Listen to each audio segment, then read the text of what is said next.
Welcome back to RV Newbie to Pro.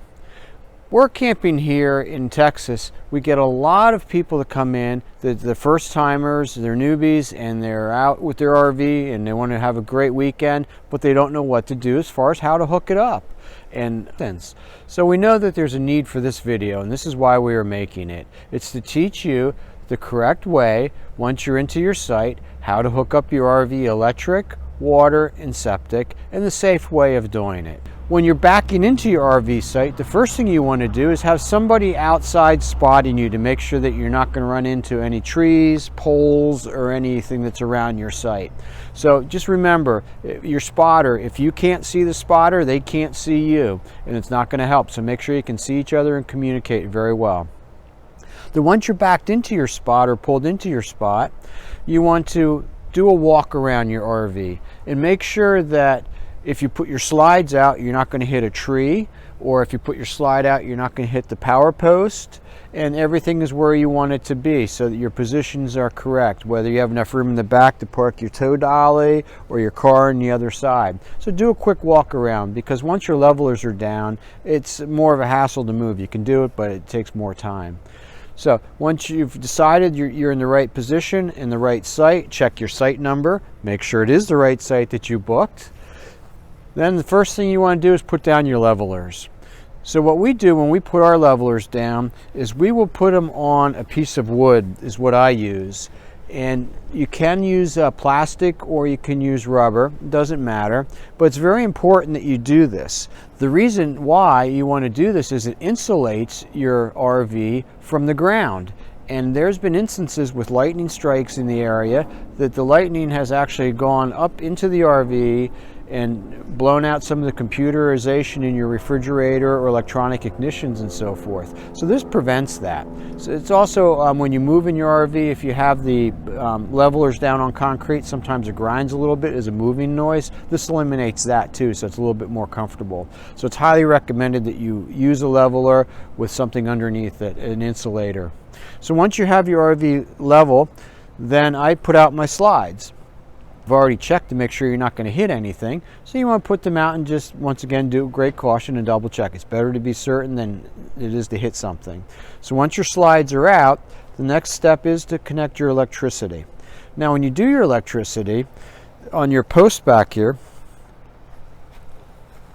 on your post you're going to have several options. You're going to have a 50 amp, a 30 amp, or 110, it's normally a 20 amp option. And in this situation, we have that. We have a 50 amp, a 30 amp, and then a 20 amp. And I'm using a 50 amp right now. It's very, very important to use a surge protector.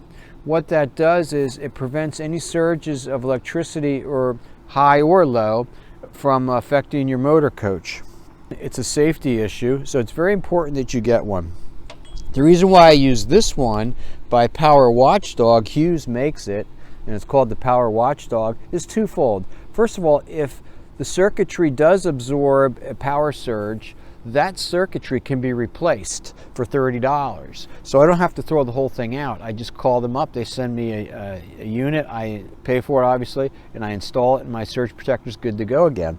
The other reason why I like this particular brand is I can go on my cell phone and I have an app that shows me the current that I'm using on each line that comes in. Because this is on a 50 amp, you have two hot lines coming in, and it'll tell you what the voltage is and the amperage is on those lines, so you can see if you're drawing too much or there's a problem. So that's important too, so you can monitor what's going on using your cell phone. It's pretty cool. So when first thing you want to do when you hook this up is you're going to have breakers at the top. You're going to have a double, which is for your 50 amp. You're going to have a single for your 30 amp and a single for your 20 amp. You want to make sure those are turned off.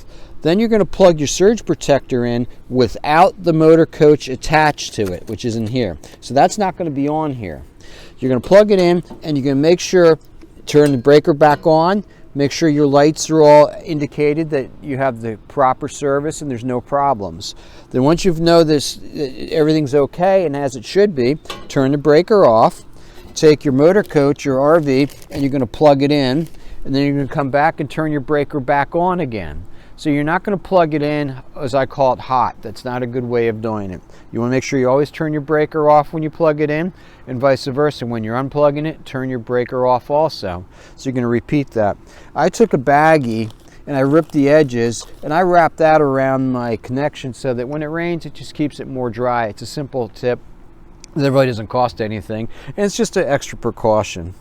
So again, make sure you always have your breaker off when you're plugging in and when you're disconnecting.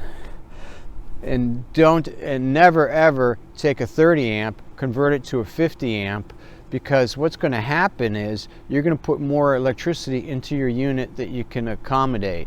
If your system's set up for 50, use a 50. If your system's set up for a 30 amp, use a 30 amp, because that's how it's designed, and it's a safety factor, and you don't want to overpower or underpower your RV unit. So the next thing you're going to connect after you have your electricity done is I do my water next. On my water hookup, I always use a gated Y here, which allows me to put two hoses on. One I put in the back for if you're down at the beach and you want to get hose off your chair or hose yourself off from the sand. I keep a hose in the back of the RV on a rail. And the other one I use for the water supply into the motor coach. Again, you want to use a hose that is drink water rated, so it's either going to be white or purple. I use the white one, and I use a larger diameter versus a small diameter. The smaller diameter I use for spraying off, and I use the larger diameter for going into the motor coach.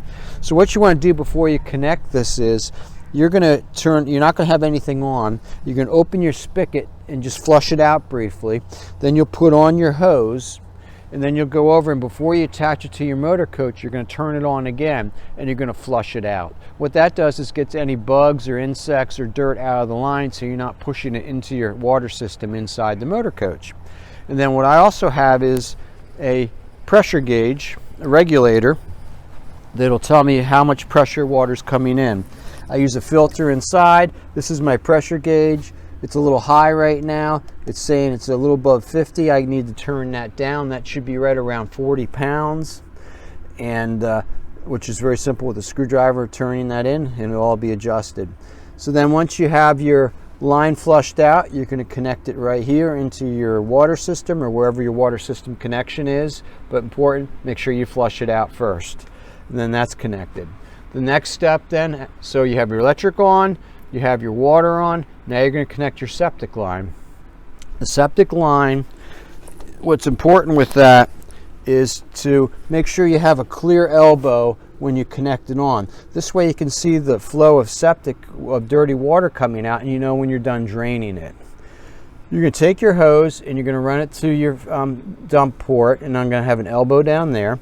Some folks have a ramp that makes a decreasing angle on your septic line. Personally, I don't use one. I just make sure that when I'm dumping it, after I'm all done, I lift the pipe up, the tubing up, and drain it out. You don't want water sitting in that, especially dirty water, because the kitchen greases and dirts from your septic will settle in there, and it clogs up your pipe eventually. The other thing that's very important in your septic system is you do not want to leave these valves open all the time. You figure, oh, well, if I leave them open, I don't have to dump it. Well, yeah, you don't have to dump it, but it will create other problems, especially in your black water. Your black water is going to be the larger side pipe, and your gray water is going to be the more smaller diameter pipe. The black water, if you leave that open all the time, it's not going to drain the tank completely, and your sediment's going to build up in the bottom of the tank, and you're going to get what I call as a poop dam.